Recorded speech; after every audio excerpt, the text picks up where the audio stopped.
The green flag is up and boogity, boogity, boogity, let's play board games.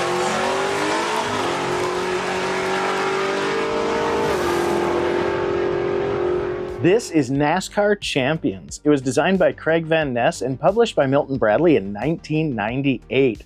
Now, this game comes from the era that I consider to be peak of NASCAR's popularity, and it highlights the rivalry between Dale Earnhardt and Jeff Gordon. At one point, they were pretty much figureheads for the brand, so for me, this is a huge nostalgic treat.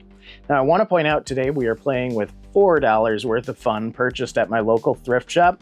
If you're an avid board gamer, I highly recommend you visit your local thrift shop. Not only will you save money on great games, but depending on where you shop, that money can go to a good cause, and it prevents gems like this from taking up space in a landfill, which is good for the planet. So if you're gaming, you should be thrifting. Now back to this here. When we look at the cover art, like I said, this screams NASCAR merchandising. So loud that I actually had very low expectations for the game. I do like that we have Gordon and Earnhardt prominently displayed with their respective cars. We have this little blurb here that says that there's a collectible poster and cards inside. When we flip the box over, we see a picture of the game board as well as kind of an odd portrait of 6 of the 7 featured drivers, Earnhardt mysteriously missing, playing a version of this game, but as you can see from the board in front of me and then you compare it to the board in the picture, something's a little off. Notice the cards in their hands are also held at such an angle you can't tell what they're holding. So I get the feeling that promotional picture was taken well before this game was developed, which is just kind of a funny little note. Now it's a lift-off top box. We have a cardboard space saver that actually has bios for all of the included drivers. And this is the part that the game actually calls out as being the collectible poster on the front of the box. I'm not even kidding. In the rules, it says to cut along the perforated edges and use that as your wall hanging, which 1, the edges would look terrible. 2, why would you want to remove the bios for all of the included drivers? And 3, why would you want to remove the space saver? Oftentimes when you have boxes like this with a lot of empty space, you don't want the dice rattling around and smacking up the cars and the other parts. You want to keep everything organized. So I think that that was a real bad move to advertise that as the collectible poster. And the collectible cards are literally the cards you use to play the game itself. You can't trade them.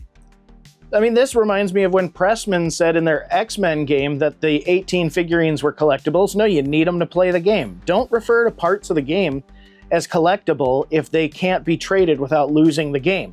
Collectibles are meant to be collected and traded. That's like the whole point. This whole game is the NASCAR collectible. This whole thing is the piece of merch. So anyway, I think that was just kind of a weird thing for Milton Bradley to do. Now, when we get to the game itself, this board is beautiful. It's very simple in its design, but it's clear and exactly what it needs to be. It's a tri-fold with taped edges. Very nice, very durable. It's held the test of time.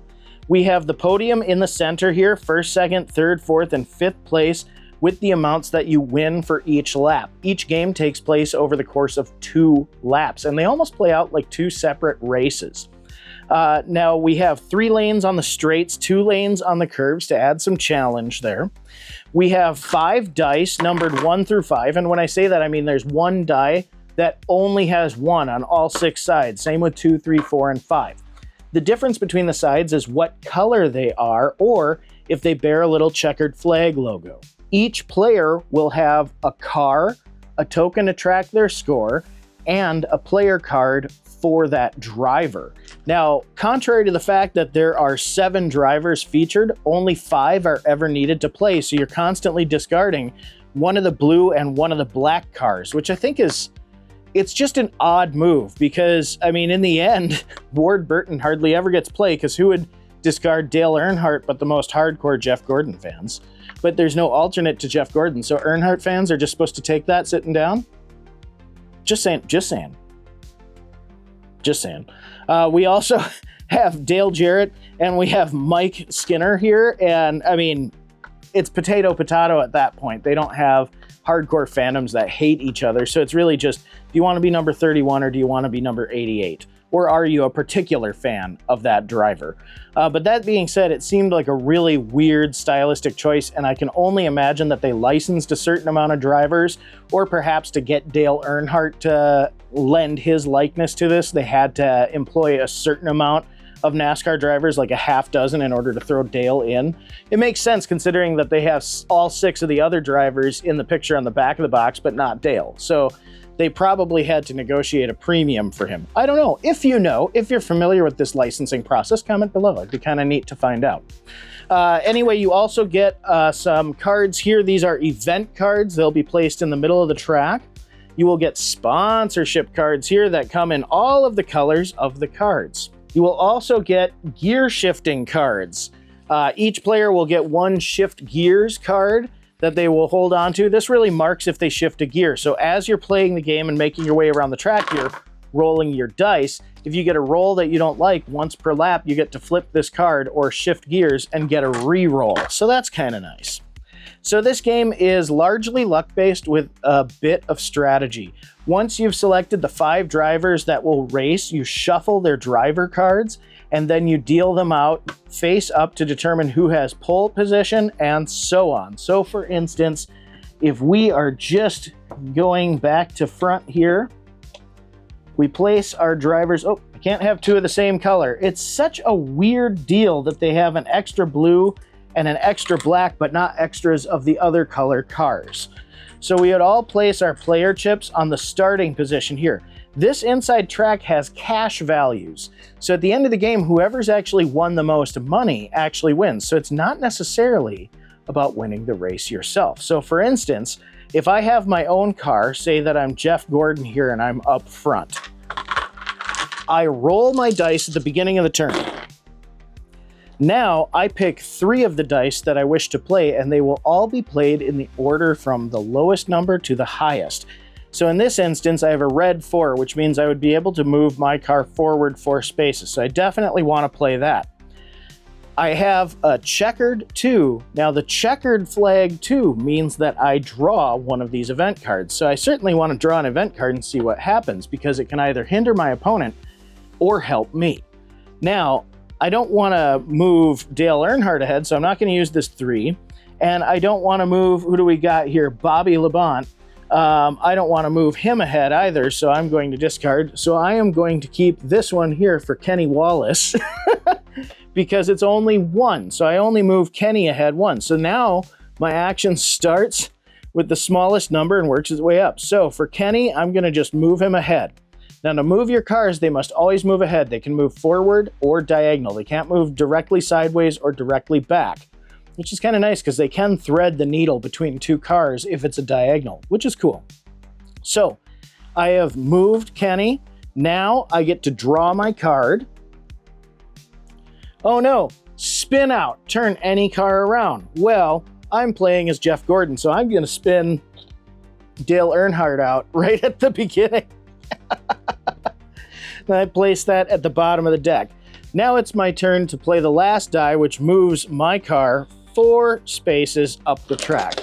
Now it's the next player's turn. We continue running until the first car passes this red line after turn 2. When they do, all players draw a sponsorship card. Now, here's the cool thing. I'm racing as Jeff Gordon in this, so I want to win as Jeff. But when I sponsor a car, now, if the blue car, whichever one of the blue drivers, see what I mean, is they have to render it down to color of car because they have 2 extra drivers. It's needlessly confusing to have 2 extra drivers you don't need. But if the blue car finishes in the top 3, I collect an additional $200,000. Now, I don't share this with other players. I just keep this face down in front of me as I'm playing the game. But now I have incentive to move the blue car as well, because I want that car to podium with my car. Now, all of the other players also have another car that they want to score. Sometimes you can even draw your own car, which means that you get extra winnings, which is really cool. In the 2-player variant of the game, both players start with a sponsorship and then draw an additional sponsorship when they pass the red line. Players will continue to roll and move, and there is some strategy behind this because, for instance, Sometimes I'm trying to block players, so I will move deliberately to make a wall of cars, and that means that one of the cars that I roll a high roll on, like let's say I was moving a car 5 spaces, but I had a wall of 3, and that car can only move 2, well, now I've strategically made a roadblock here that my opponents have to try to navigate. There's different weird ways that you can play out the dice, so it is random, but at the same time, there is strategy involved. Now, as we cross the finish line, the players end up podium placed accordingly. And each podium has 2 values, one for the first lap and one for the second lap. So we tally up the first lap, including the driver that we're playing and the driver that we sponsored, and move our score chip to place how much money that we've earned.